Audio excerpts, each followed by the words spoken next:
Today we have dashcam footage out of Fort Smith, Arkansas from April 10th, 2020 of a police pursuit that absolutely ended horribly for both the officer and the fleeing suspect. You can already see the outcome here, but we will go back and show it a little bit closer and slow it down a bit to see exactly how it went wrong. A pit maneuver is when a police officer pulls up behind a fleeing vehicle and nudges the rear end right behind the rear wheel. What this will do is cause that vehicle to spin out and usually stall. But if you look closely there, the officer was actually more on the wheel of the truck. So unfortunately, as the truck began to spin out of control, the cruiser got stuck behind the truck and was basically sucked into that roll down into the ditch.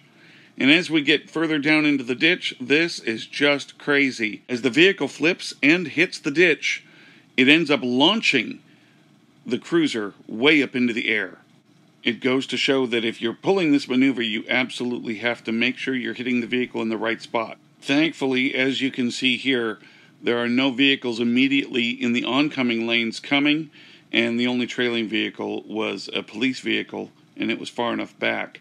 The downside is, it was right next to this ditch and the entrance to that business. That deep embankment right there was absolutely what caused the truck to spin around, launch in the air, pushing that cruiser way up high. I'll put links to the story in the description, but I want you to comment below. What do you think of the police use of the pit maneuver? Is it good or bad to do? Going ahead and start EMS.